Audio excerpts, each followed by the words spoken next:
এবার অন্যান্য সংবাদ। বঙ্গবন্ধুর জন্মস্থান গোপালগঞ্জের টুঙ্গিপাড়া থেকে দেশব্যাপী বৃক্ষরোপণ কর্মসূচি শুরু করেছে প্রকৃতি ও জীবন ক্লাব।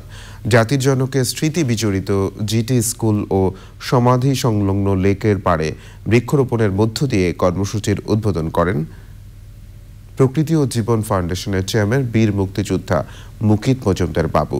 আয়োজনে অংশ নিয়ে বৃক্ষরোপণের সচেতনতা ও তরুণ প্রজন্মকে যুক্ত করায় জোর দেন বিশিষ্টজনরা। আব্দুল করিমের ভিডিও চিত্রে আলিমাল রাজের রিপোর্ট। স্বাধীনতার ৫ দশক পেরিয়ে দেশের অধিকাংশ খাতে অভূতপূর্ব উন্নয়ন যেমন হয়েছে, তেমনি নানান অব্যবস্থাপনা ও অদূরদর্শী পদক্ষেপে প্রাণ প্রকৃতিরও হয়েছে অপূরণীয় ক্ষতি। জলবায়ু পরিবর্তনের অভিঘাতে বৃদ্ধি পাচ্ছে বৈশ্বিক তাপমাত্রা সহ প্রাকৃতিক দুর্যোগ।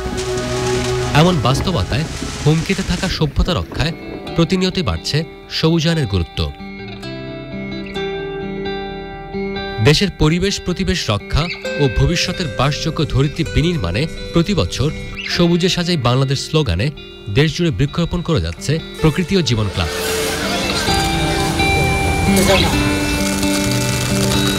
টুঙ্গিপাড়ায় বঙ্গবন্ধু স্মৃতি বিজড়িত গিমাডাঙ্গা টুঙ্গিপাড়ার সরকারি বিদ্যালয়ে বৃক্ষরোপণ ও শিক্ষার্থীদের চারা বিতরণের মধ্য দিয়ে শুরু হয় এবারের কর্মসূচি।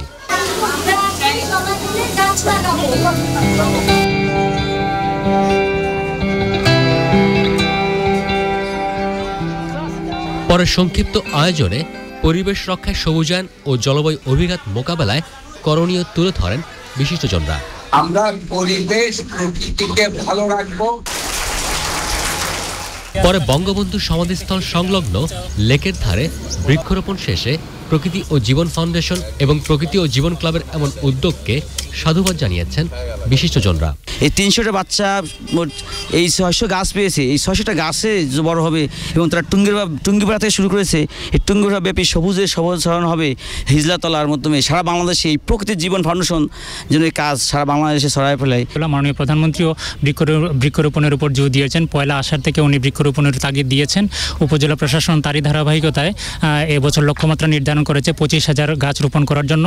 ধর্মীয় দৃষ্টিকোণ থেকে বৃক্ষরোপণ একটি সওয়াবের কাজ।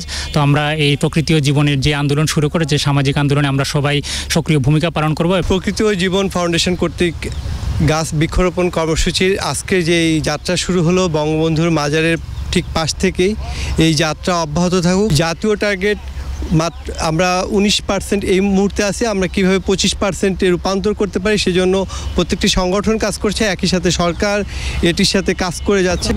সবুজায়নকে সামাজিক আন্দোলন হিসেবে ঘরে ঘরে ছড়িয়ে দেওয়ার আহ্বান জানিয়েছেন প্রকৃতি বন্ধু বীর মুক্তিযোদ্ধা মুকিত মজুমদার বাবু। তা একসময় উনি এই গাছ লাগানোর ব্যাপারে সবাইকে উৎসাহ দিতেন, উদ্দীপনা দিতেন এবং তিনি নিজেও গাছ লাগাতেন। তো সব কিছু মিলিয়ে বঙ্গবন্ধুর সেই সময়ের কথা স্মরণ করে আমরা এবার আমাদের কর্মসূচি শুরু করেছি টুঙ্গিপাড়া থেকে। সবচেয়ে সহজ একটি কাজ বৃক্ষরোপণ, কিন্তু পরিচর্যার কাজটা কিন্তু কঠিন। সুতরাং খালি গাছ লাগালেই হবে না, গাছ লাগানোর পাশাপাশি একে সংরক্ষণ করতে হবে এবং গাছটি যতক্ষণ না একটি পর্যায়ে আসে ততক্ষণ কিন্তু এই গাছকে সুন্দরভাবে পরিচর্যা করতে হবে।